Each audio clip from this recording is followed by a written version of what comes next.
Fasten your seatbelt. I'm taking you for the ride of your life. I'm going to show you what this car can really do. Are you ready? I am ready. Hang on. Okay. Here we go. Hold on to your butts. Go get him, kid. It might be a tumor. It's not a tumor. Not a tumor at all. As if. What you're going to ask me. So you can go ahead and ask me what you're going to ask me. And my natural response could be to get offended. Hey, want to hear the most annoying sound in the world?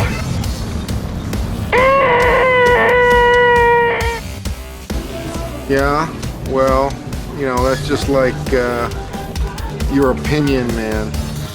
All right. You're listening to the 30-something movie podcast. One movie each week, 30 years in the making. It's the 30-something movie podcast. It is episode number 283, Predator 2. We're just excited to be here because we love all these movies. It's the end of our sequel month, so it's already a little strange to think that we are 1 month into 1990 or 2020, however you want to look at that already. It seems to have gone by very, very fast, but here we are. So I am here tonight with Bo and Pat. Gentlemen, how you doing? Doing good, John. Well, John, how about yourself? Doing okay. It's been a bit of a week at work, but I'm just glad that we're here to talk some movies because that's the respite in the storm. Mm-hmm. The calm before the rest of the storm for the rest of the week. But no, it's I always look forward to talking movies with you guys in the midst of all the other craziness going on. Yes. So we got a Predator 2 movie tonight, but very, very quickly, let me jump through our usual spiel at the beginning here. Spoiler alert, we spoil freely, so just be warned. We're going to talk movies and we're not going to really edit ourselves too much when it comes to giving away plot details of this movie or maybe any other related movie. So just be warned, we talk freely. iTunes reviews, please leave us a 5-star review.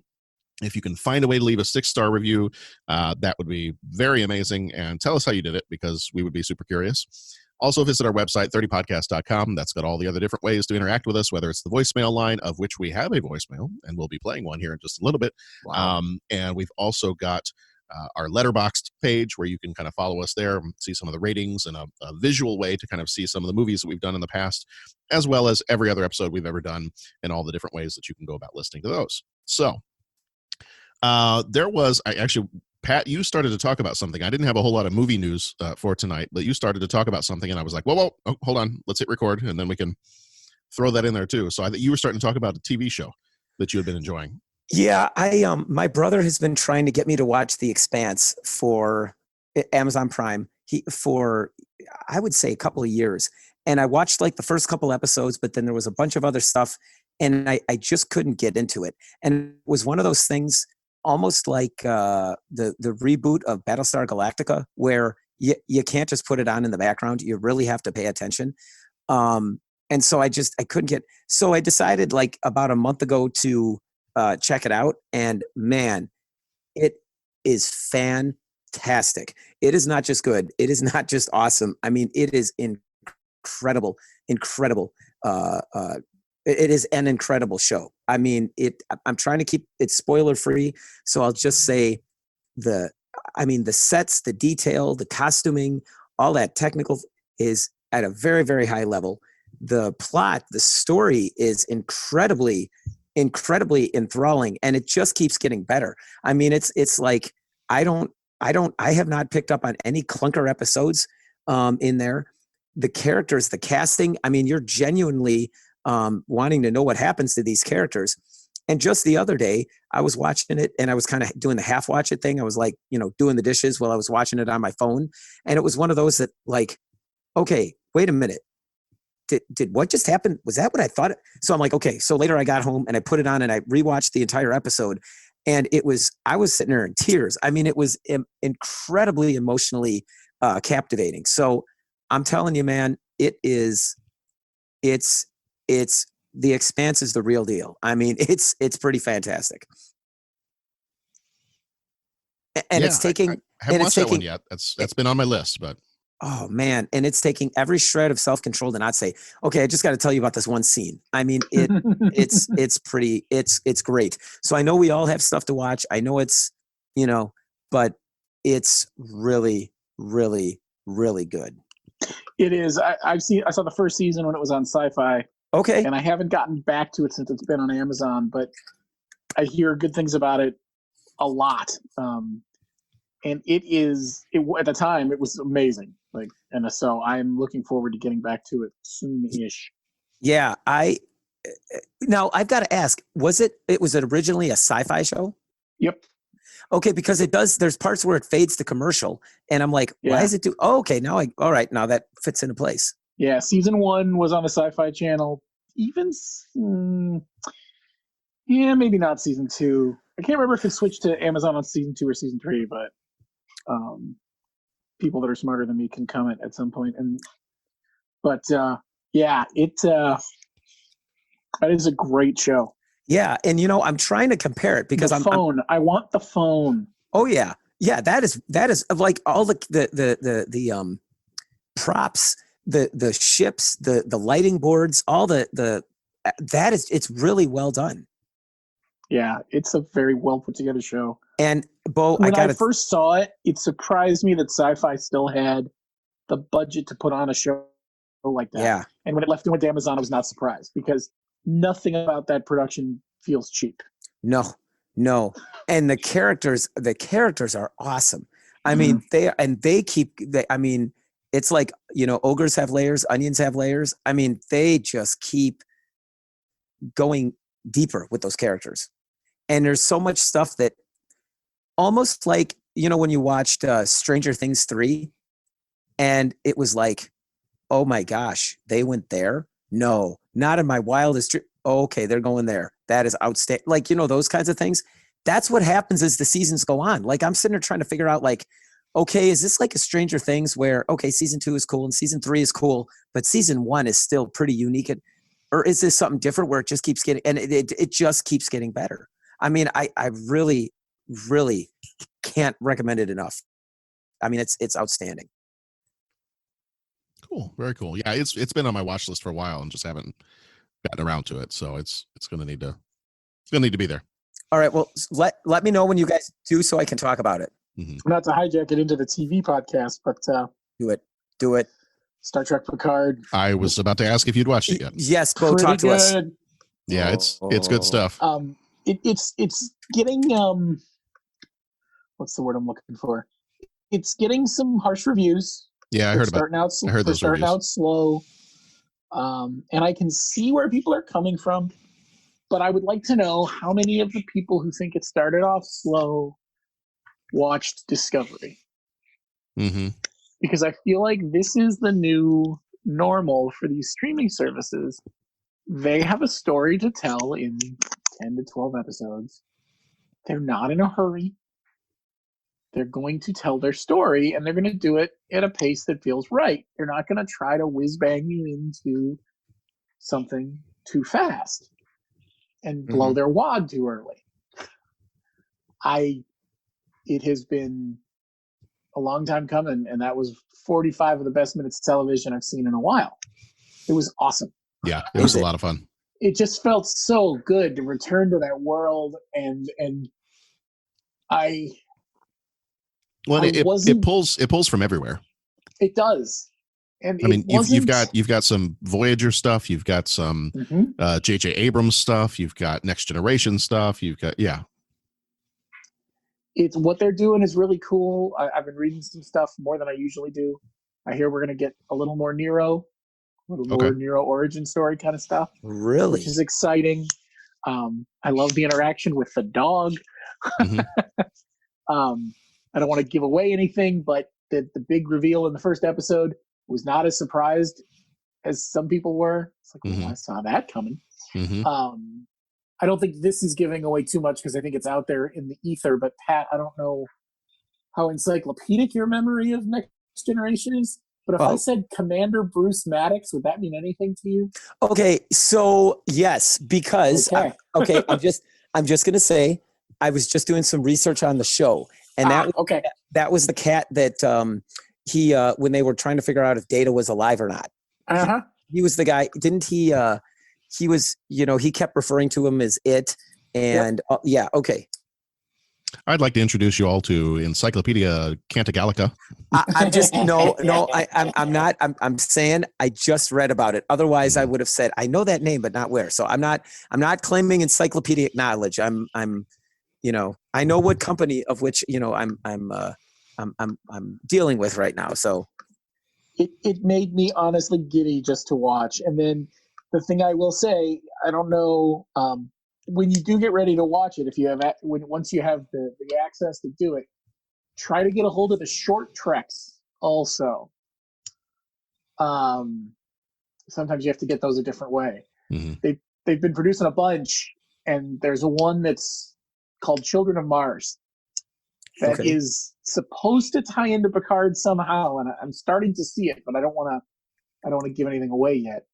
Well, there's some obvious tie-ins from the first episode, but I think there's a deeper tie-in. Yeah. We learned our lesson from Discovery Season 2. Pay attention to the short tracks. Yeah. Every short track that played before Discovery Season 2 had a tie-in to a Season 2 episode or two. Yeah. Now help me out. What is a short track? Oh, they're just like little. What do you think? Like 8 minute episodes. 8 minutes, sometimes less, sometimes a little longer, but no more than 8 minutes. Just little short films based in this universe, and they are delicious. There's an animated one out there that think of what's the best? Yeah, 8 minutes of Wall-E, but set in the Star Trek universe. Okay, it's so cool. Wow. And that's the lead up to their Lower Deck show, which is coming out soon. Mm-hmm. Interesting. But and some of the short tracks leading off of Discovery Season 2 were amazing too. They give you a triple backstory in one of them, which is super cool. The short tracks have been exciting. Cool. Yeah. And the Children of Mars one, the way the production value in that, the way they did the music underneath, you'll die. Awesome. All right, I gotta check that one. I haven't seen the short trek one yet. Oh, you got it. Children of Mars. They did you ever hear? Of course you did, because you guys watch Stranger Things, right? Yeah. Mm-hmm. So Peter Gabriel does a version of Heroes for Stranger Things, and I don't remember which season. I could look it up.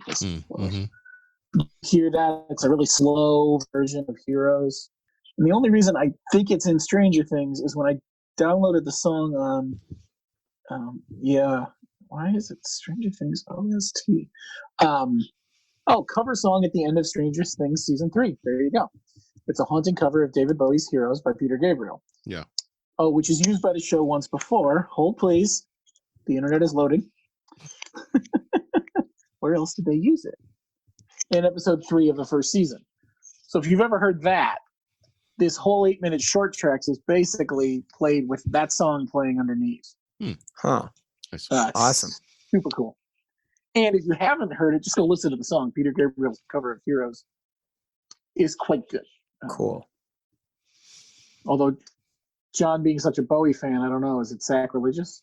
Oh no, I'm fine with that. I'm good with covers. Okay. Because I think it's awesome. I think it's an awesome cover because it is a totally different take. Like it takes that tempo and slows it down, I would say, to the nth degree. I mean, it goes real slow. Yeah. And it's awesome. So yeah, lots of good sci-fi out right now. Yeah. Good stuff. I do wish that CBS All Access dropped shows like Netflix, where it would drop them tomorrow. I know. Instead of waiting a week. That would be It's nice. like torture. Mm-hmm. Well, they need you to pay that weekly or monthly fee. It's true. They know if they did a Netflix dump, people would be in and out all the time. Right. Mm-hmm. They know if they don't have the volume. Right. If they're going to release 10 weeks of a show, they got you for 10 weeks, which means 3 months, and they're happy about that. So I know we got to talk about Predators, but I just have one Picard question. Yeah. Is it pretty seamless in terms of seeing what the world looks like, what the next gen world looks like in Picard? And if you would go back and watch Picard from the Next Generation or Deep Space Nine or any of those, or Voyager, or does it just have like a different look to it? Do you get what I'm saying? Yeah, I'm trying to think. I think it's still pretty similar. I mean, it's obviously, what do they say? It's 14 years since he. Well, I mean, this is probably not spoiling too much. They said it's like 14 years since he retired from Starfleet. Right. Okay. And so it's clearly enough in the future that things have changed a little bit. And there have been some, we'll say there have been some catastrophic events that have happened that kind of are driving the story. One of them being, which is not a stretch to say this and not too much of a spoiler, being the destruction of Romulus from the J.J. Abrams movie. Yeah. Okay. When their son goes Nova, like that event is in the past in this show. Right. Okay. And that Picard was supposedly integral in trying to get some of the Romulans out, like to get to refugees to safety. But there's other, and I'm not going to tell you what they are. There's other catastrophic events or an event that happened even after that are kind of driving a big point of this story. So it is a similar world, but it's a little bit more, I think you get a little bit more of some of the Deep Space Nine cynicism than you do with maybe even the original, Next Generation. And I think it's more of a function of the time it's being made, but you also got to see it through even more of I'd say an Enterprise color palette. Mm-hmm. Okay. The Next Generation color palette was a little saturate, I would say. Everything was very bright. Mm-hmm. And Enterprise kind of toned it down. I won't say they dirtied it up, because they didn't. Enterprise dirtied it up, but we're still in the clean future of the Next Generation. Right. Okay. But the color palette is a little more muted. It's a lot softer. Yeah. So it definitely feels updated. So that can, that I won't say it was jarring, but it was. Mm-hmm. It's a good mixture, I think. If you've watched any of Discovery and if you watched Next Generation back in the day, I think it's a good mixture of the two. I would agree. Okay. If you haven't seen Discovery, I think Enterprise is the closest. Yeah. Stylistically. Okay. Yeah. To it, maybe even JJ stuff. Yeah, I think so. Not as flashy as JJ. That's the thing. Like, right. You're not going to get any lens flare, and and you're not going to be running down every hallway. Although for an old guy, I mean, he did in that first episode, he did a bit of running, and I was impressed. He did. Yeah. But it's not going to be like Spaceballs, where I got to run. The ship is too big, and the movie will be over. Yeah. Right. Hey, he was the only cadet that won the Academy Marathon his freshman year. That's right. Or That's his what would have been plebe year. I don't think they call him freshman. Yeah. That's true. Encyclopedia Cantagallica, ladies and gentlemen. All right. Say, that's a good one. All right. That's very good. Hey, there's 4 lights, okay? That's damn right there. No, I'm sorry. But that reference came up when he was taken by the Borg, not when he was by the Romulans, the Cardassians. Yeah. I'm very excited for Picard.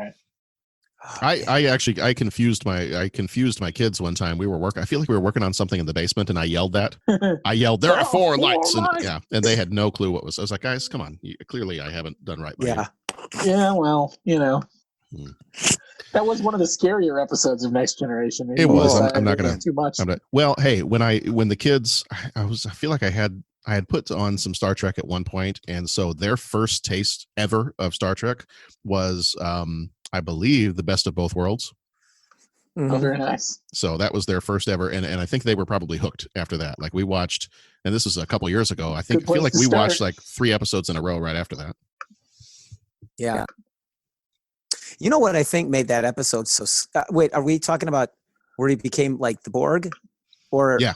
Okay, because the 4 lights, I thought was that what you were saying was a scary episode, or the 4 lights episode? Well, the 4 lights one is scary. That's not one they've seen yet. And that's like torture. That's and all intense. Sorts of crazy. Yeah, and you know what I think really sells it is, and who's the guy that they bring in? He plays Chancellor Gorkin. He plays not Cromwell, but whoever the British commander, the British general in The Patriot. What's that guy's name? Anyways, he was really, really good, and I think that helped make that whole thing. David Warner. David Warner. Yes. Yeah. David Warner. Yeah. All right. Well, are we ready to talk about some other space aliens? I was just going to say, what are we here to talk? I'm all excited about Star Trek. Space aliens. This is, ladies and gentlemen, the Predator 2, the Next Generation podcast. At least it's Predator 2, and we're not going to have to segue into Pretty Woman. Well, that's true. That's it. That's next week. So yeah. Although we'll pull back the curtain for anybody listening here. That's why this is going to be a little bit of an awkward evening. Yeah, is because we're recording these back to back, so people are going to hear So actually, people are gonna, when this gets released, I'm gonna release 2 episodes on the same day. So people are gonna get the Young Guns 2 and Predator 2 episode on the same day. Cool. And then for them, it's going to be a week until we talk about Pretty Woman. For us, it's going to be a really weird night because we're starting with Predator 2 and we're ending with Pretty Woman. So it's a bit of a, we're swinging the pendulum just a bit in terms of the spectrum of our movies here. Yeah. But all right, so got a couple of things really, really quick. Now, I've got a voicemail that I want to play that actually came from part of our Oklahoma contingent that listens to the podcast and interacts with us a lot. But Pat, you actually told me before we started recording you wanted to actually say something just real quick before we kind of get into some of that stuff. So I will hand the mic over to you for a little bit. Well, and I won't hog it too much because a little bit of an emotional couple of months, or I guess it's been a couple of months in the Canagallo house, as several of you and the hosts obviously know. My mom passed away a couple of months ago, and it was not expected, and it's been a little rough. I'll just keep it like that. And I just want to say that just a big thank you. Well, obviously to John and Bo and all the hosts and my friends and everything. I mean, it's just been staggering how supportive everybody's been. And I'm left by saying I just hope that I can be as good a friend to all the folks in their time of need that they've been to me. But I want to focus this by saying, John, you were so wonderful that, when you were kind of communicating, I think with some of our Oklahoma listeners, you had mentioned somehow that had come out that my mom had passed on. And, they actually reached out and wanted to be, some sort of support. And so you actually set up a GoFundMe page for the American Cancer Society. And these guys, you guys all donated to that. And so I just don't know what to say. And I'm going to keep it short because I'll probably get a little choked up if I start to think about the whole thing. But boy, just from the bottom of my heart and the bottom of my family's hearts, thank you. To all our listeners that sent their condolences and thoughts and prayers and all that, but also to reach out and make a donation that in my mom's name to such a great cause, the American Cancer Society. That just really meant a whole lot. So just, I wish I love using words, but I just, I'm not a very eloquent person. So just please humbly accept my very humble thank you, because that was a very meaningful gesture to a lot of the Canagallo folks up here. So thank you all very much. Yeah, and I will say, having gone to the service, I'd only met your mom a couple times when she would come help out with stuff at the school, and I think 1 or 2 of the times that we were at your house for something in the summertime, or it was actually the kid's birthday party, and only met your mom a couple times, but being at the service for your mom, it was very clear. I mean, there was standing room only in the church, and not a small church, but not a huge church, but not a small church, but there was standing room only there, and just some of the stories that were shared and memories and all that is very, very clear that she influenced a lot of people's lives, and particularly through music, but just sounded like a life that'll definitely be missed by her family, and more than just her family. So I was going to say thank you too to our all of our listeners who donated, and a lot of the Oklahoma contingent folks were ones that did, and so just thank you to everybody who kind of stepped up and just were able to share just a small token of support for Pat and his family. Yeah, that really meant a whole lot. So thank you all. Thank you. All right. Well, speaking of the Oklahoma contingent, it is actually one of them that left us a voicemail this time around. They left a voicemail after listening to our RoboCop show. So they heard the RoboCop show. Now, we've already recorded our Young Guns show, so they do mention a couple things about Young Guns in here. I just called to say I love you.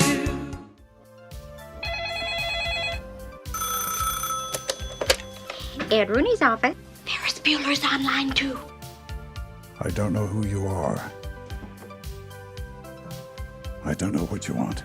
What am I doing? I'm talking to an empty telephone. I don't understand. Because there was a dead man on the other end of this. Maybe. I guess you should have called. I did call earlier when using the phone. Earlier, when was that? Or later, when then I left a message. A message? What number did you call? 2, 4, 9er, 5, 6, 7, 8. I can't hear you. You're trailing off. And did I catch a niner in there? Were you calling from a walkie-talkie? No, it was cordless. Mm-hmm. You know what? Don't. Not here. Not now. Okay. Bye-bye. Shoot, she knew it was me. Hey guys, D. Graves here. Just finished RoboCop 2. Enjoyed your perspective. I don't even think I saw that movie, but I cannot wait for Young Guns 1. Pat, I think you'll find this one is the answer to your question, can the sequel be better? It definitely can be. Young Guns 2 is fantastic. Please don't forget to touch on Bon Jovi in Native American jewelry, jamming out to Blaze of Glory in a drive-in theater on top of a plateau in Arizona. That's right. Of course, thank you guys so much for the shout out. We really appreciate everything you do. Thank you from the Oklahoma contingent. Looking forward to your next one. See you guys later. Bye. Nice. Right on. Yeah, I forgot about the Bon Jovi video. Oh my gosh. As he's saying it, I'm like, he totally didn't mention that. Oh That's my crazy. gosh, that video. Holy buckets. That's great. Yeah, that's good stuff. Yeah, it is. So yeah, we did. I mean, we talked a little bit about Bon Jovi. We didn't go much into but we didn't talk about that specific. Right. So talk about it now. How do you feel about the Bon Jovi video? That's awesome. I mean, come on. Oh, man, it was a different age of music when, okay, dare I say it, don't record me on this one. Everybody earmuff it. Okay. When pop music was good, I don't know if I'm going to go out. Okay. But I mean, you're going to get in some trouble for that. But. Yeah. Not on this show. No, I didn't say on this show. I'm talking later. I know. The friendly fire guys always have funny things to say when they say controversial stuff about, man, the internet's going to attack my phone. But I mean, no, I just, that back in the day when videos would happen and the bands had guitar solos and, and it would usually be, oh man, all those movies on this time, the video like took place like on the movie set, right? Yeah. They were up on the plateau. I mean, yeah, because you had the Guns N' Roses. If you remember the Guns N' Roses one, I think they were on the set of Terminator 2. Yeah, they were getting chased by the T-1000, right? Yeah, Wasn't that? I think so. Yeah. I think so. Yeah. Oh man, thank you for bringing that up. Yeah, that was an awesome part of the whole Young Guns 2 thing. Then this is not our Young Guns 2 podcast because that was, same day. This one's coming out same day, but for us it was a couple weeks ago. So he made a comment in there and said that this is a case where the sequel is better than the original. Now, in our recording, which if you've listened to it probably right before listening to this show, I disagreed. I liked the original better. I don't remember if we actually if I asked you guys explicitly, which of these movies do you like better? So he says that he enjoys 2 better than 1. What do you think?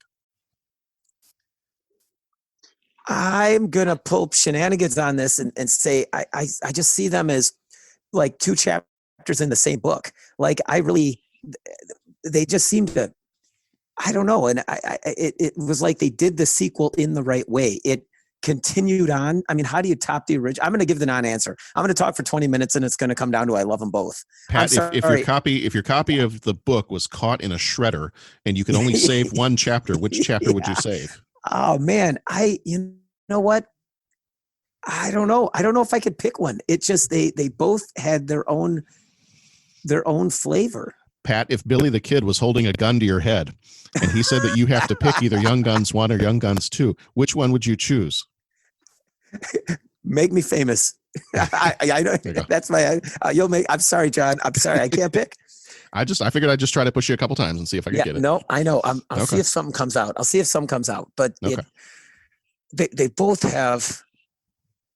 Yeah, I'm gonna take 20 minutes and extol the virtues of both, and then get no further. Bo, do you have a moment of clarity? Do you have an answer to this conundrum? Well, I agree with the theory that they are 2 halves of a whole, because I do think that as a standalone film, I like the second one better, and I will couch that in the fact that it's similar to the way, and I know this is sacrilege, I enjoy. Now, I'm not saying it's a better film, but I enjoy watching Die Hard 2 more than I enjoy watching the original Die Hard, and it's because it's a fun movie. Like Die Hard 1, pretty serious action. shoot 'em up, good bad guy, great movie, love it, no complaints. Die Hard 2, similar to Young Guns 2, they found the funny, and they were still able to tell the serious story they wanted to tell, which to me feels more like real life. Like, there are humorous moments even in stress. And I think when they're able to find the funny in the second movie often because they've already built the characters. They don't have to spend that time creating this person for you. They've done that. So now they can explore that person and kind of flesh them out and make them more three-dimensional. So someone who in the first movie might not get a chance to be a full three-dimensional person gets a chance in a sequel. Yeah. So I think that's why there are sequels that do better, is because they're able to take that character and go deeper. Yeah. And I'm gonna say too, I found the second one almost more compelling in that you kind of had this really, and it was played out. You kind of had this fear that, dude, everyone's going to get it in the end of this one. You know, it kind of had. Oh yeah, they set you up. They could have done that. You know, I mean, it just there was this feeling of dread because they were getting, you know, chased down. You felt like the net was closing on them. You know what I'm saying? And I got to be honest with you. I love history. I love old things. I love, you know, talking to people that are of, you know, and listening to interviews of people from older generations. You know, let me compare it to something like inanimate. You know, you see a motorcycle that's made in like a retro style, right? And you're just like, oh, wow, that's cool. They're kind of flashing back to how they used to make bikes. And then let's say you go to some like cruise night, some bike night, and all of a sudden some guy rolls up on a vintage motorcycle. And you're like, oh my gosh, this is like a link to the past. Like this guy's been riding around on this. Like this is the real deal. This is a 19 whatever, you know, Harley Davidson or Honda or Yamaha or, you know, some vintage brand that they don't make anymore, you know? Okay. So what am I talking about? That scene in Young Guns 2 where, what is it? Brushy Bill or whatever he calls himself comes wandering out of the desert. And all of a sudden the guy's like realizing, oh, okay, this is Billy the Kid. And he's still wearing the 6-shooter and the whole thing. And it's like that kind of stuff. I get suckered into that kind of stuff. John, I know you said you like time travel. Like I like that. Like whenever there's okay, some guy just came wandering out and, you know, he's back. I get like that excited in Star Wars when Obi-Wan Kenobi appears, you know, even before you've had all the prequels and all that other thing. It's like, oh, wow, this guy's like the last link to the, you know, the old Jedi Knights. So I really dig that angle in Young Guns 2, that, you know, they've got this old guy telling the story. And even cycling back to that whole, it's a little bit more dramatic. Listen to the theme music from Young Guns 2 and compare it to the theme music from Young Guns.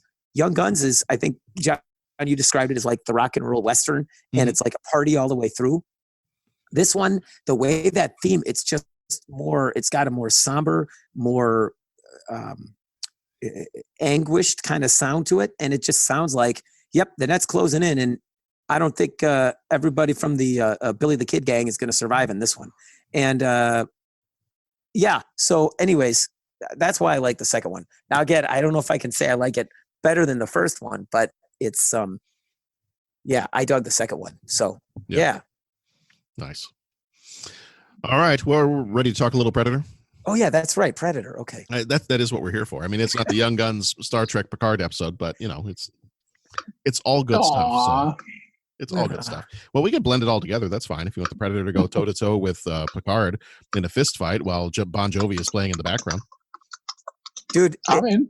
It sounds like I'm coming up with my own version of Ready Player One. Kind of, yeah. Ready Player 2, the sequel. Yeah. All right. Well, this time around, we are talking Predator 2. Predator 2 came out on the 21st of November, 1990, rated R, with a runtime of 1 hour, 48 minutes. Directed by Stephen Hopkins, who also did Nightmare on Elm Street 5, The Dream Child, Lost in Space, the 1998 version.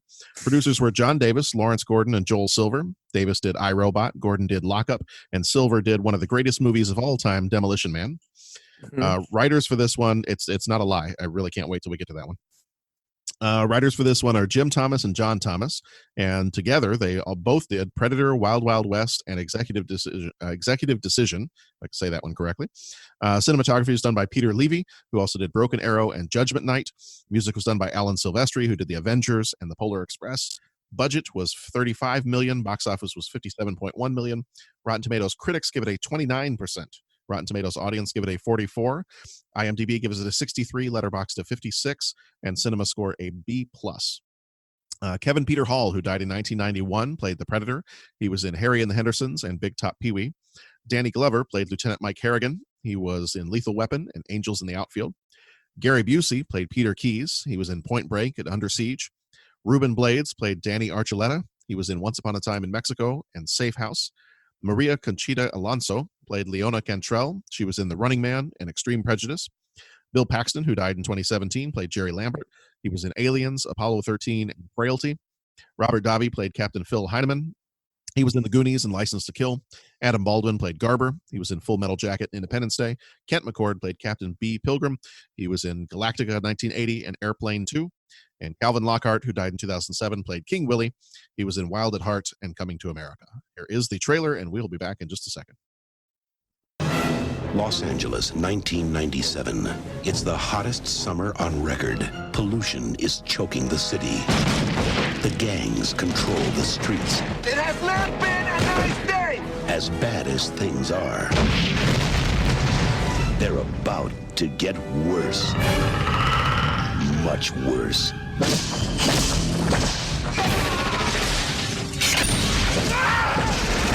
Whoever killed him is gonna pay. I'm gonna finish it.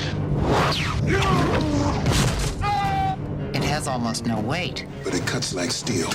Incredible.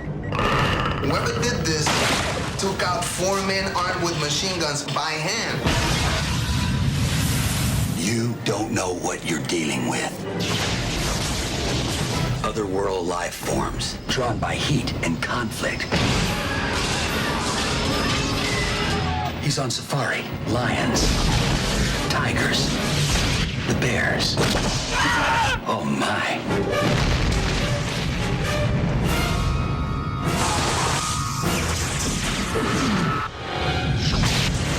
Danny Glover, Gary Busey, Ruben Blades, Maria Conchita Alonso, Bill Paxton. Predator 2. He's in town with a few days to kill this Thanksgiving. All right. So, as always, our questions here are taken from the book. I just blanked out on the name of the book. I keep doing that a lot lately. I keep blanking out on the names of things.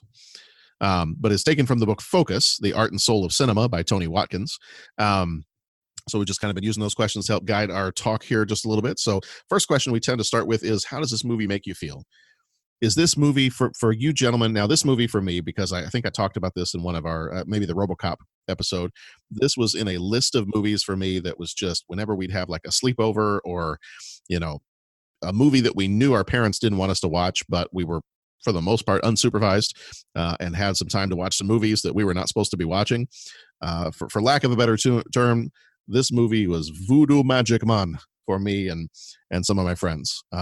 We loved this one. We loved everything about the aliens and the predators. And so the fact that Predator 2 came out, you got to see this thing, but now instead of a jungle, it's in a city. And, this was just, as a kid, this was one that was just a lot of fun. It was a lot of fun. And this movie, when I watched it again, it was still very much a lot of fun. And I don't want to go too far into this because we can tease this out a little bit later, but after watching this again, I have a little bit of a hard time deciding whether I like this one better than the original. So it may be one of those cases, just like you gentlemen were saying about Young Guns 2, because I like Young Guns 1 better than 2.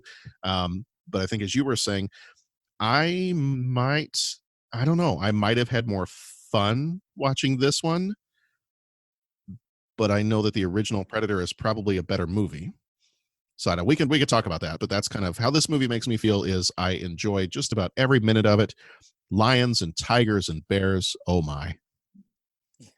Hard to fault Gary. Hard to argue with Gary Busey. No, I wouldn't argue with him. I mean, if I was standing right in front of him, you better believe I'm going to do whatever he says. Yeah, that guy's crazy. Yeah, legit. Like, yeah.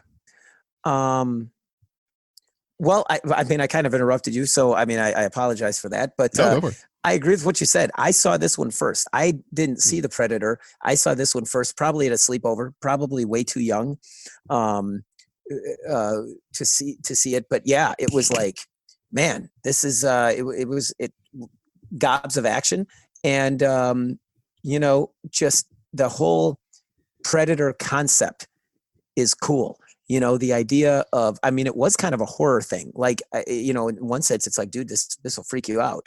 But in the same token, once they describe it as, okay, well, it's just some dude coming and hunting, and it's like, well, that doesn't make it okay. You got to fight him away, but it doesn't make him like evil. I mean, it can cause, and maybe the only people this would cause the discussion with would be in the minds of like 14 and 15-year-olds, like I was when I saw it. But it's definitely like, okay, well, they're just hunting. So, if other people go hunt animal, like, what's the difference? Again, there's a difference, but I mean. So are you saying you sided with the hunter and Bambi? Oh yeah, definitely. Of course, John. Okay. You know me so well. No, I did not do that, side with the hunter. But I mean, it was just, I'm just saying, in the mind of a 14 or 15-year-old, like, after you get done seeing the movie, there was plenty of action scenes to talk about. There was plenty of awesome to talk about, but it was a cool concept because it was like, okay, it's not just some mindless, not knocking it, but it's not like the xenomorph in Aliens, like this kind of, mindless, even though they weren't mindless, but you know what I'm saying? Like this horde of creatures coming at you. It was a unique concept. Okay, this thing is coming to Earth and it's coming to hunt people. We've seen something similar in various series of Star Trek, most notably the Hirogen and Voyager, that they're hunting.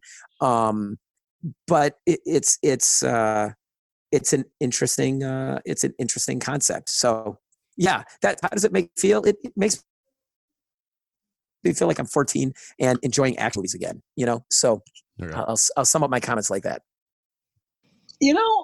I have an interesting relationship with these Predator movies. I haven't seen them in a while.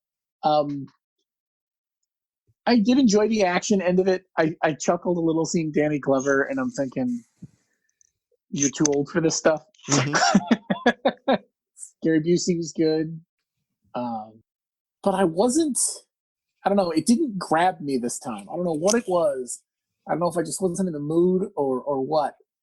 So talking about the first versus the second, I think I enjoyed the first one more from our most recent rewatch, even though I think I missed the broadcast, the recording of the Predator podcast, but I do remember watching it. This one didn't grab me this time, and I'm not sure why. So I guess if I had to pick one, I'd pick the original. But as far as, I think Pat hits it on the head, it's like being a kid again and watching these movies for no other reason than a little bit of excitement and gore. Why not? Urban hunting is very different than jungle hunting, so that this movie does have that going for it. But I think that's part of why I like this movie, why I had fun with this movie, because it took the idea, you went from, in the Alien movies, like you went from the aliens are, the alien, the one singular alien is loose on a ship. So it's like, there's nowhere else you can go. You're pretty much just trapped to this thing. It's going to kill you all. That's how it goes.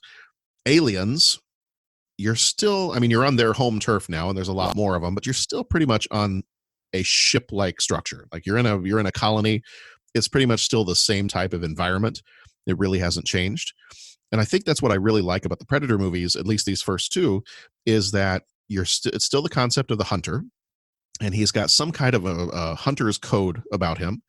And we saw him hunting in the jungle, which is a very natural place, for a hunter to be out in the wild. And now you have a brand new jungle. You have the city, and the city with all of its different landscapes and the different opportunities for camouflage and hiding and whatnot. And I think that's why I thought it always did really well as a sequel, was because it took the same concept, but it added that extra little twist to it. Because I think some of my favorite Predator stories have been ones where it's still pretty much the same concept, that he's the Predator, or whoever it is some kind of a hunter. It's some kind of a hunt is involved. and we're changing up a few of the rules of the game a little bit. We're changing up some of the scenery a little bit. I had mentioned to Jason Colvin, one of the hosts of the Surely You Can't Be Serious podcast that we interact with a lot on Twitter, part of the Oklahoma contingent. We had tweeted back and forth about this just a little bit, and he answered a question that's one of our 3 questions, and said that he would be interested to see the Predators show up in some kind of like a Canadian Rockies kind of situation where it's snowy and it's in the mountains, and I wrote back and I said, well, actually, one of my favorite Predator comics that came out at around the same time as this movie, maybe 91. I have to go back and look, was called Predator Cold War, and it actually takes place in Siberia. And it was I just thought that was a really cool concept. I was like, oh, this is cool. It came out, not too long after Predator 2, I think. And you've got the jungle, you've got Los Angeles, and now you've got a completely different set of scenery for them to deal with. And, predators that typically, why is he doing this? Because I thought they only hunted when it was really hot and, stuff like that. So I think that's one of the things I thought this movie did really well as a sequel was it took what really worked with the first Predator and it twisted it just a little bit to make it work for Predator 2. And we can talk just a minute about some of the characters in the movie and how, because you mentioned Danny Glover, and that's a bit of a leap to have your original protagonist be Arnold Schwarzenegger and your follow-up is Danny Glover. See, it's funny because I was thinking about this on the rewatch, and I'm sure if you've talked about the comics and stuff, and they've had a chance to kind of expose this. I think now when you get movies, it's like movie franchises, right? Like you're expected, if you come out with a movie or an idea, you're expected to have at least 3. Right? Like that's not even like no one makes a movie anymore. It's 3. And if you haven't done 3 movies, well, then you're going to do like 20 of them. It's almost like movies have become sort of like TV where each movie is another serialized part of the overall story. But I often thought while rewatching this, like, you know what? The Predator concept, that would totally lend itself to multiple sequels. Because here's the thing. The Predator is kind of the main thing in this movie, the driver of the story, right? I mean, or the unique part of the story, however you want to describe it. The guys over on the Friendly Fire podcast, when they were describing Predator, the original, it was like they thought it was a lame movie until the Predator showed up. So it was like the alien invaded a bad movie, I think is the way they described it. Yeah. But my gosh, think about this. You could have almost unlimited sequels because you just change it up and have a completely new setting, cast, everything. And it's like, okay, how is this group going to deal with the Predator? I mean, you really don't need to get the same actors. You don't need the same actresses. You could do flashback ones. You could do ones in the future. You could do, like you said, I mean, it's kind of a cool concept because it's like, and in some ways you would succeed by not overtelling the story of the Predator. Sort of like we said with Terminator, the sequels, they opened the doors a little bit too much. And it was like, as soon as you saw enough of that world, it wasn't as scary and as exciting. You want to keep it mysterious. So keep the Predator mysterious. Make the story about the characters around him. You know what I'm saying? And like, okay, the first one, it was some special forces operation that, okay, now they have to contend with the Predator. This one is, a police story. And now they got to contend with the I think you could do multiple sequels and keep it fresh because it's like, okay, how does this group of people deal with the Predator? I just think that could be cool. Yeah. Well, and that's something that was during a time when that's when I first started with a lot of my comic book collecting. And a lot of my first comics that I got, I got Batman and Superman and all that. But when I really started to get into it, I actually kind of shifted over from the superhero comics into Dark Horse comics in particular, because they were the ones that had a lot of the really great movie properties. They were doing they did the RoboCop versus Terminator. They did the Aliens. They did Predator. They did Star Wars, all this other stuff. And so I'm not saying every single one of their comic book series was, movie worthy, to be adapted into a movie. But it's exactly what you've said, is that there were plenty of times where somebody had created a comic book with the Predator character and had given it just a little twist, Same thing with the Terminator too. There's a ton of stories you can tell. The people making the movies don't seem to get this, but there's a ton of stories that you can tell.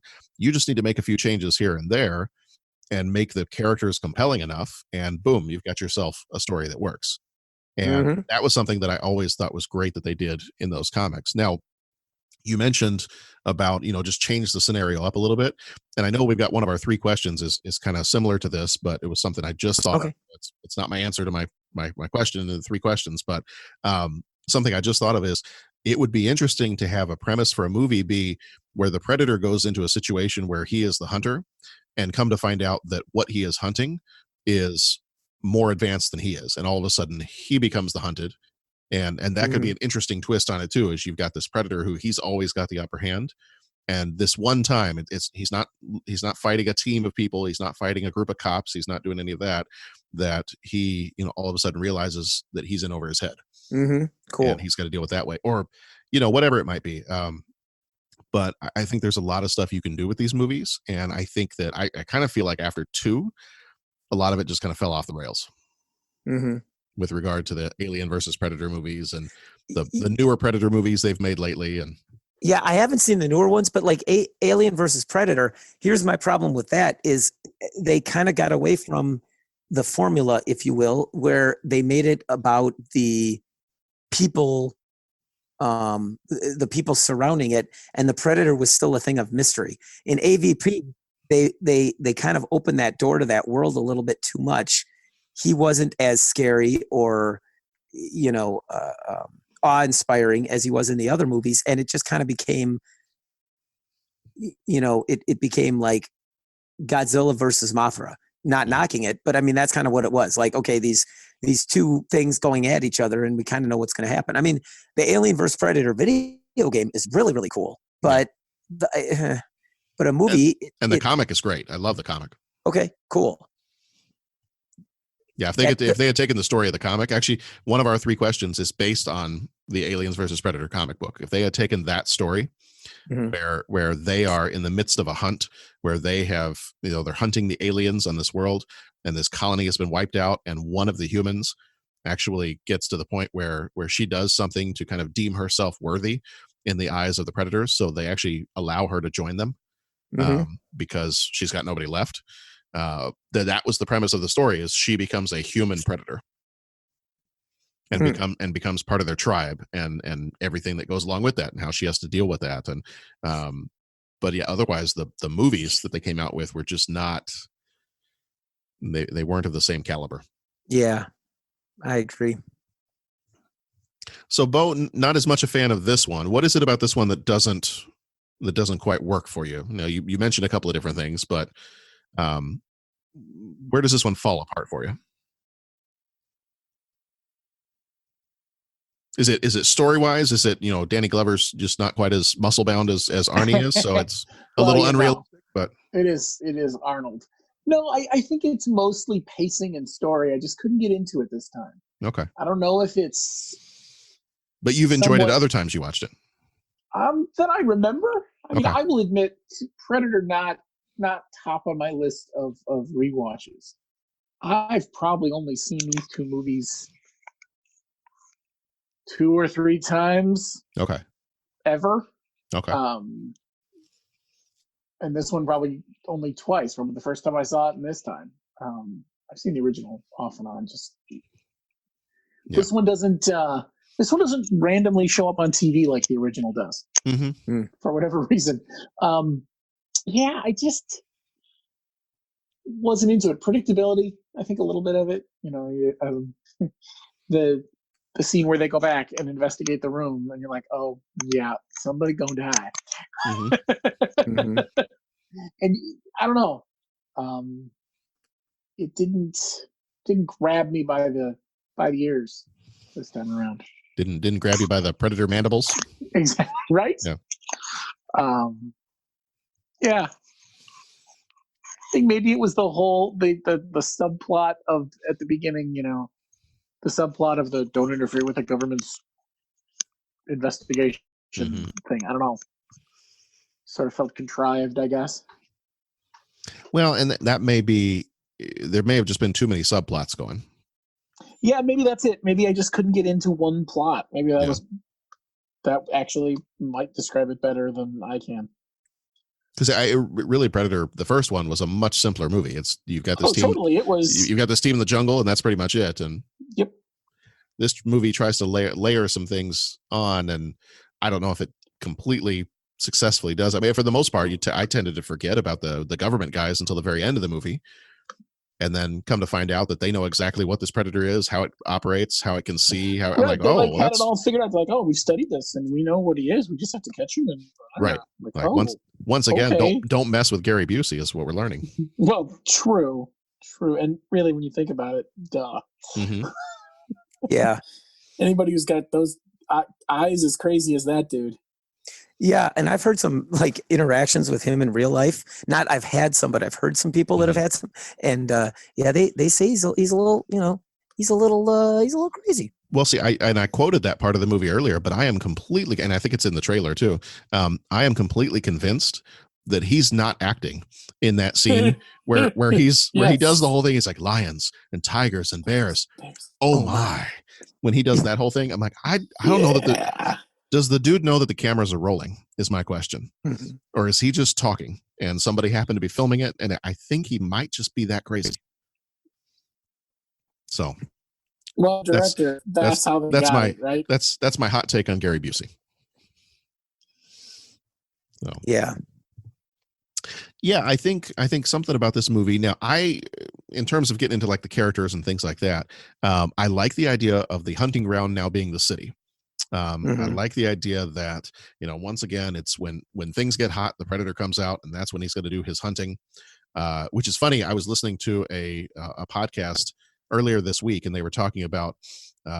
It was a podcast. They were talking about the importance of shade in Los Angeles because with cities building up and having very few trees, there's not a lot of shade in the city, so they just continue to heat up more and more and more.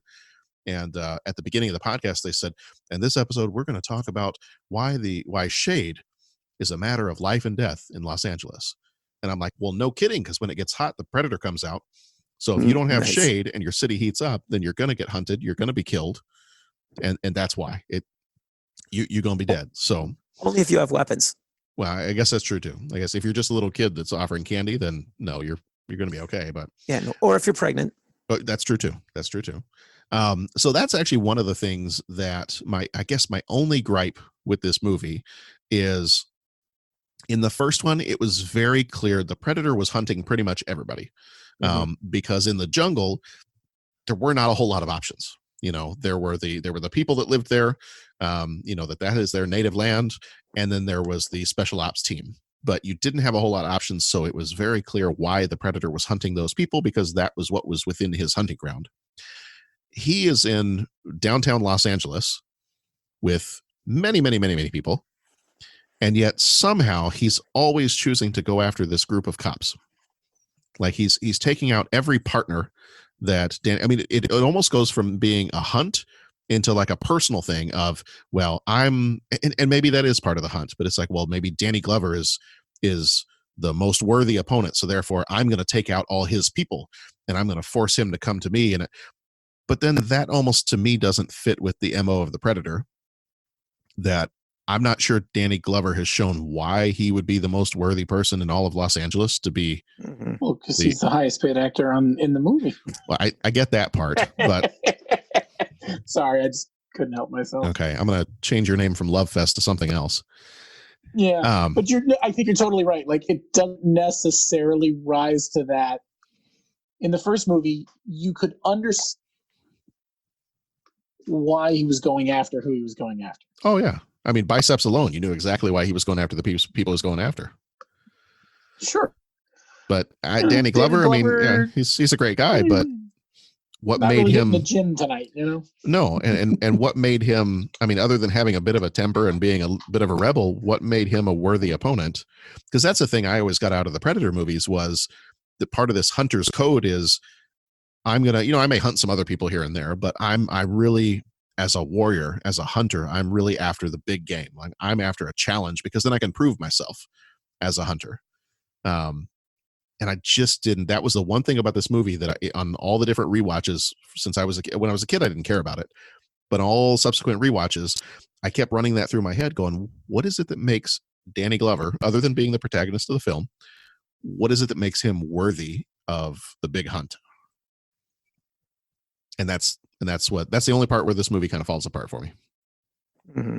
Otherwise, the rest of it's fun. Like the whole idea of, a gang war and, some of the different, I kind of almost wish they would have played up a little bit of the kind of voodoo aspect of King Willie and some of the other characters a little bit and mix that in with the whole idea of the Predator. And there's another side plot that just kind of took you off on this tangent. But I will tell you, as a kid, the one thing that forgave any kind of issues I had with this movie was when the Predator is polishing the skulls and he goes to open that little closet on his spaceship. And you see the alien skull in there. I remember I might have peed my pants as a kid when I saw that. Because I don't feel like too many times you had movies back then. You didn't have movies cross over with each other. You didn't have a shared universe. There was no MCU even on the radar yet. So you didn't have movies that crossed over with each other. And I remember my friends and I, who were huge Alien fans, lost our stuff when we saw that there was an alien skull inside the Predator ship. I remember just completely like jaws to the floor, like, whoa, wait a minute, what does that mean? And just blew our little minds. So that pretty much forgave any kind of warts that this movie has. Okay. But so that's where I sit with it. I really enjoyed this movie on rewatching it. It'd been a few years since I'd rewatched it, but on rewatching it again, I think I still enjoy this movie just as much. As I've been sitting here thinking about it a little bit, Predator 1 might still be my favorite movie. The first one might still be my favorite, just because when I look at the different characters in the different movies, I think I still like the characters better in the first one. Okay. The whole team of commandos, and just their different personalities. I think that is more interesting to me. I think I remember commenting a couple of years ago when we did our Predator episode. I think I remember commenting that time that the music drove me nuts because it was just very repetitive. And this time it did. I still, same composer, but it just didn't drive me nuts this time. Maybe a little bit more variety, but yeah. So that's what I got. I don't know if I have too many more things to say about Predator 2. I mean, it's a fun movie. Yeah. I love the urban jungle idea of it, and love the strong female sidekick or co-star or what have you. That was when we were watching this as when I was watching this as kids. That was always my favorite. She was always my favorite character, and I think that was kind of like my group of friends. We always cheered for her. We thought she was awesome. Yeah. Well, and she always reminded me of Vasquez from Aliens. Yeah, that's right. In fact, that's what I think we called her. It was just like, because we could never remember her name. So it was just like, we just described it as the Vasquez in Aliens and the Vasquez in Predator. Okay. Because they almost and the Vasquez and the Running Man and yeah, exactly, exactly. But in this and well, obviously Aliens, but in this, yeah, we thought she was pretty tough. So, especially watching her with Bill Paxton. Yeah. That was pretty fun. And his character is a lot of fun in this one too. Yeah. And not a complete tool. I mean, well, a tool, but not a complete tool. Like he was legitimately trying to keep people alive. Yeah. I thought that was cool how they wrote that. And which almost, if you think about it, in Aliens, and I'm going to blank out. Was it Frost? Was that his name? Yeah. Lieutenant. The other guy. No. The other one that kind of, oh shoot, I'm thinking of something else. Well, I was no. Actually, I am kind of thinking of maybe the same thing. But I think I'm thinking of Gorman. Okay. That isn't it. He and Vasquez that kind of go out together because they're holding onto the grenade together. Yeah. Okay. So that kind of reminded me a little bit of when Bill Paxton kind of sacrifices himself to save her. In this movie, kind of reminded me of that moment in Aliens. Okay. Yeah. So some similar beats here and there. Well, do we have anything else we want to say about this one before we jump into 3 questions? I enjoyed it. I've heard some things, on some podcasts that the Predator costume had some possibly kind of racist overtones or whatnot. I don't know if you guys had heard anything about that. And I know, I think that was on Friendly Fire, wasn't it? I heard it mentioned there. And when I was looking up the reviews of this movie, I know that Ebert was not a fan of this movie, and he actually mentioned it as well. Okay. And it was like, I was kind of like at a loss as to, like, okay, I'm not quite seeing it. Like I try to be tuned to that kind of thing. I didn't quite see it, but then they described it like just the idea of the dreadlocks and everything that the alien had. And then the Friendly Fire guys mentioned that, in one of the interviews, the guy says some things about it that the producer, the director or something says some things that are, a little bit questionable commentary there. I don't know much about it other than that. I mean, like I said, it totally blew by me, which obviously it could. But I mean, it totally blew by me when, in watching this movie, but I don't know. I'm just throwing it out there, seeing if you guys had heard any of that kind of stuff, but. Yeah, not really. I really hadn't thought about that or heard that until hearing it on the Friendly Fire podcast. And I mean, that's not to say that it's not there. But I never made that connection when I was watching before that. Maybe my own ignorance, but I never made that connection as a kid. Never really made that connection as an adult. I mean, now that I've heard somebody say it, I'm like, oh, okay, I could see that. And I don't remember if it was, Stan Winston was, he was the one that designed the Predator costume and everything, the design for it.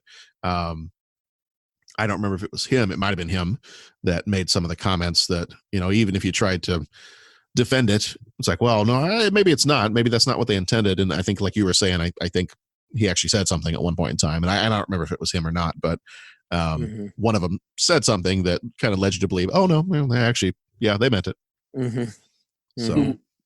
I will say this for the Predator costume. I saw a guy go down the road on a motorcycle the other day, and his helmet was the Predator head, the Predator helmet.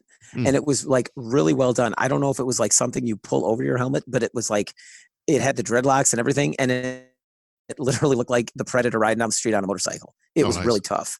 Yeah, it was cool. There is, whenever people, because we got, coming up at the end of February, we've got that big comic book show in Chicago that we go to every year.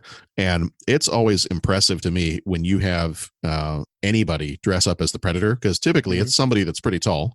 And their costumes are elaborate. I mean, they go all out. And one time we actually saw a family. It was like a husband, a wife, and even a child that were all dressed up as Predators. Oh, wow. Cool. And even the kid's Predator costume was spot on. That's awesome. So these people invested some money, or they were just really Predators and they were enjoying the comic book show. Yeah, maybe they were. Taking a break from the hunting and killing. And so really quickly before we jump into our 3 questions, I did want to mention one little kind of trivia thing I saw somewhere. The Predators, when they get to the end of the movie and Danny Glover is in the Predator ship and then multiple Predators show up, that was a scene that kind of, got me as a kid too. I was like, whoa, wait a minute. We're seeing more than one of them.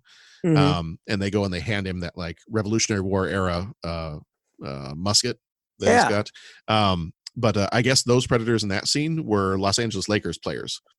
Oh, that cool. they were needing some tall people to put in the costumes, and they were like, well, we're in LA, so let's grab the Lakers. That's cool. So I always thought that was kind of cool. All right, 3 questions. He asks each traveler 5 questions. 3 questions. 3 questions. It's impossible to answer. Impossible because you don't know the answer. Nobody could answer that question. I want to ask you a bunch of questions. I want to have them answered immediately. What you just said is one of the most insanely idiotic things I have ever heard. At no point in your rambling, incoherent response were you even close to anything that could be considered a rational thought. Everyone in this room is now dumber for having listened to it. I award you no points, and may God have mercy on your soul. All right, so our 3 questions this time around. In one of the comics, question number 1. In one of the comics, the Predators invite a human to join their ranks after she earns the respect of a Predator clan member. If you were the last survivor of a space colony and your choices were to remain on the colony alone or join the Predators, which would you choose? Let's say there's no chance of rescue. You're not going to get, if you decide to stay on this planet, you are here. You are the only person there. You are living out the rest of your days solo. Do I have to be locked into the Predator lifestyle, or is it something that I can try out and then I'm going to kind of jump ship and do my own thing? I kind of think once you're in the clan, you're in the clan. Yeah. I don't know. I've always wanted to get away, and I'm not much of a joiner. So I'd probably stay in. Well, wait a minute. Is the space station by a large body of water? Would I be is it like? Could be the colony you're on.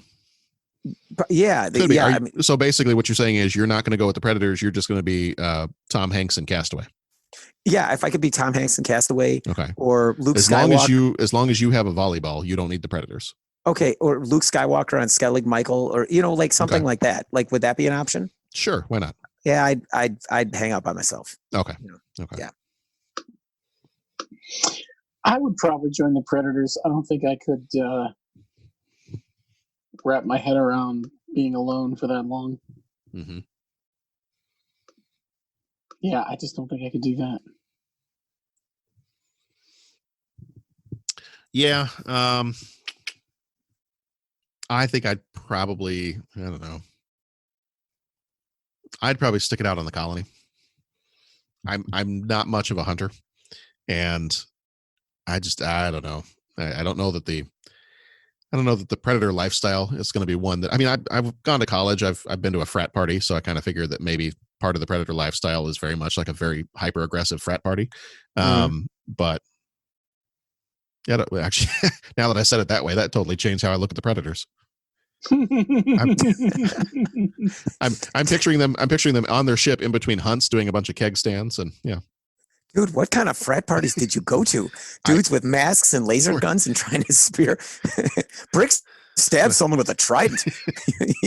John, you might want to lay low for a couple of weeks here. Yeah, that escalated quickly. Yeah, we don't need fake IDs, so we can just turn invisible and walk through. Yeah. Yeah. No, I'd probably stay on the colony. I don't think the Predator life is for me. We did have Jason Colvin on Twitter, at jcolvin24, host of the Surely You Can't Be Serious podcast. He responded and also said, I'd probably hang around the colony alone. So kind of on the same page with that one. Man. All right. Question number 2. We've seen The Predator in the Jungle and The Urban Jungle. Ignoring the other sequels and the AVP movies, what setting would you like to see for a future Predator movie? I think we talked about it already, but we've talked about the jungle. We talked about the urban jungle. I think a Siberian forest might be fun. We talked about a cold location. Maybe he needs to go. Oh, wait, I got it. What you got? Lay it on us. You need to send him to Chernobyl. Oh, he can hunt around Pripyat and pick off all the tourists. Okay. Then it's cold and it's radioactive.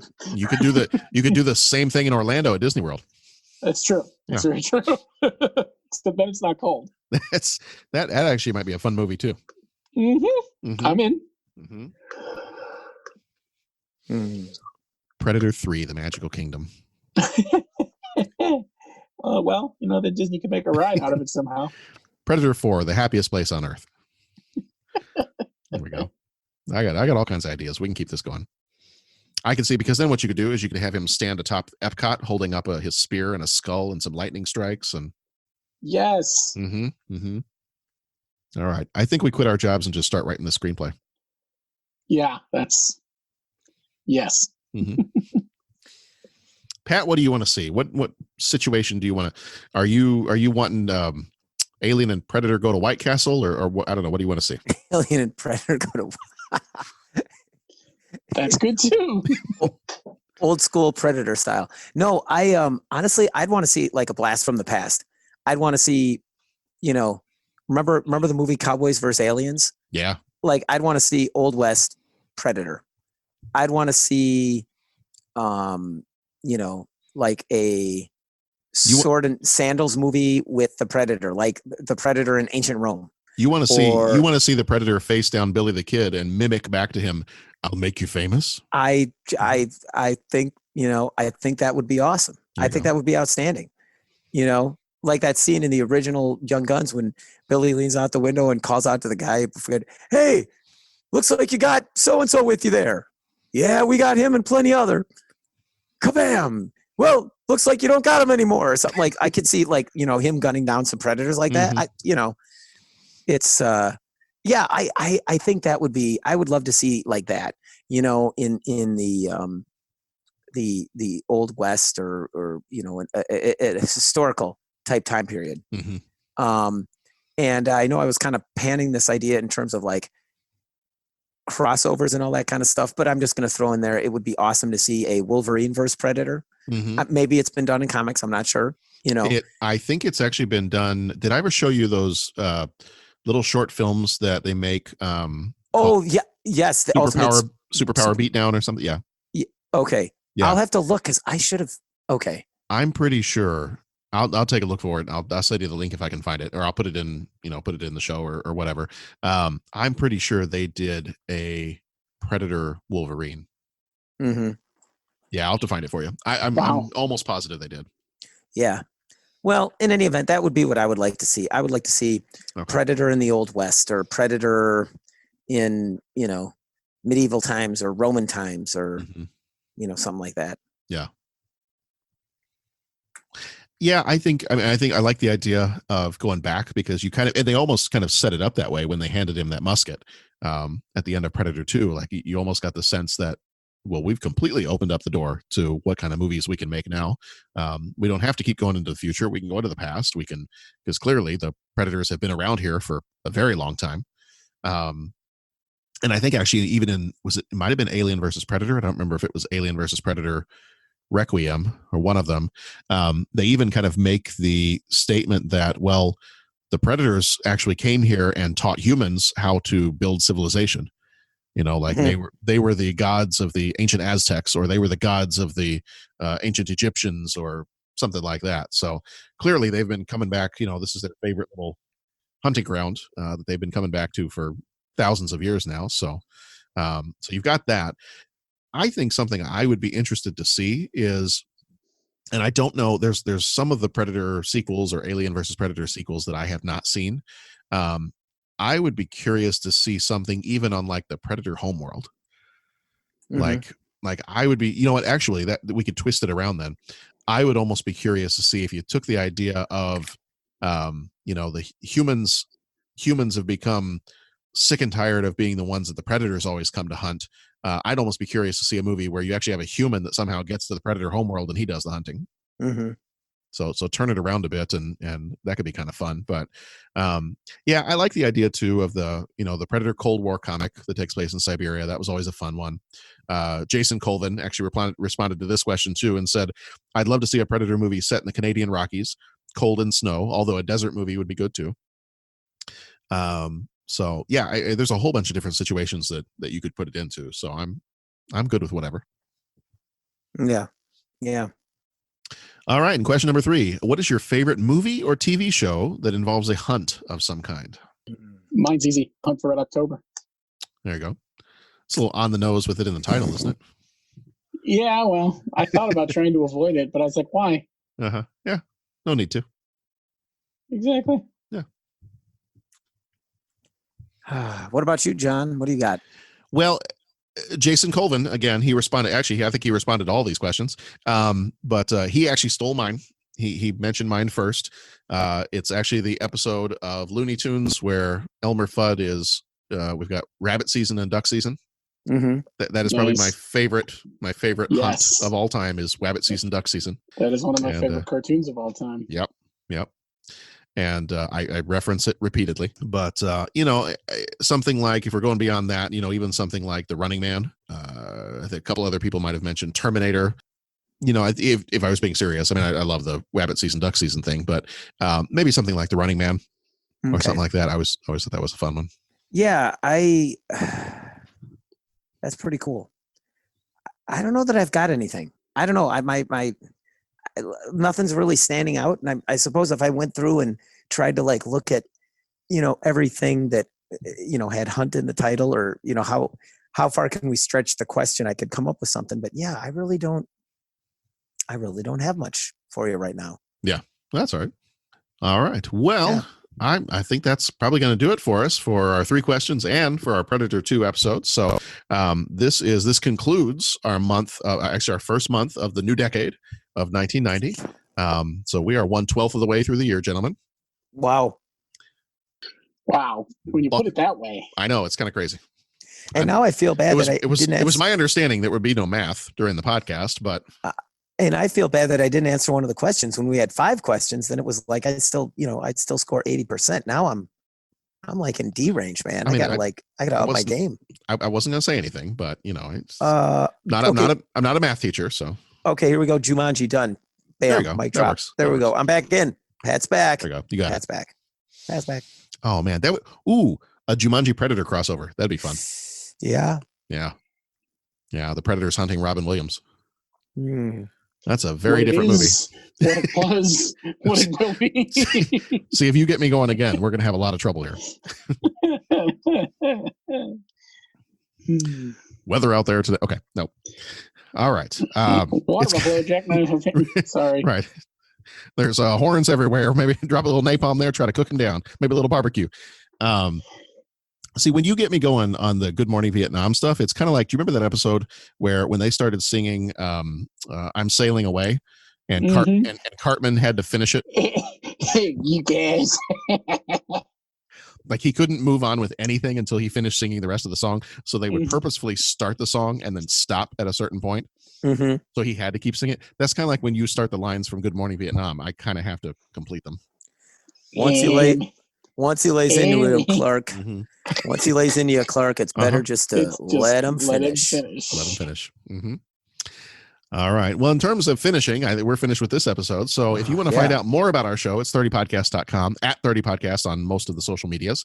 If you'd like to call in and leave a voicemail, just as James D. Graves did, you can do that too. 872-356-6843. That's 872-35-MOVIE. If you want those old school people that remembers that there used to be letters on the numbers on your telephone. Starting next episode starts our Love is in the Air month. It's February. It's Valentine's Day. So for the next 4 episodes, love is in the air. This is when Love Fest, the Love Fest Warm Bowl really shines, is in the romantic comedy movies. Yeah, that's definitely it. Okay. All right. I'm just trying to set you up for success for this month. Okay. All right.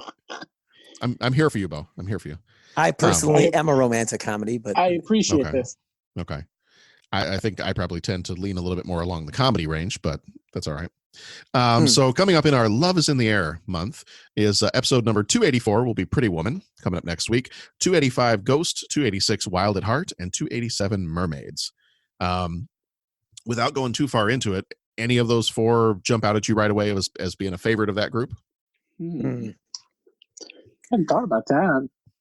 I gotta say, of all these, I've seen all of them except for Wild at Heart. So that's the one I'm kind of most interested to see because it's the only one I haven't seen. Yeah, I'm not sure I've seen that one either. It doesn't ring any bells. Yeah, it's young Nicolas Cage It just means I don't remember it.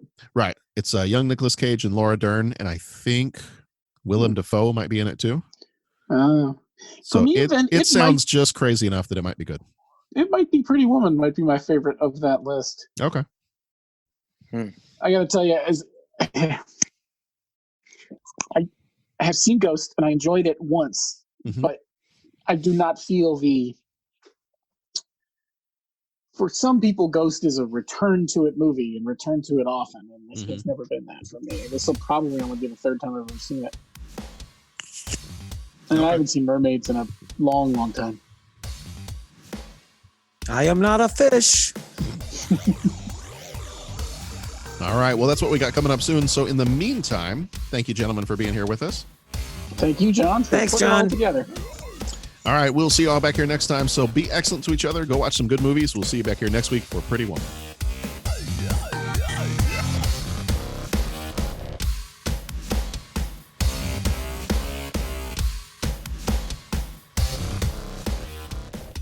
That was the one with Tom Hanks, Mermaids, right? Where he's like in the pool.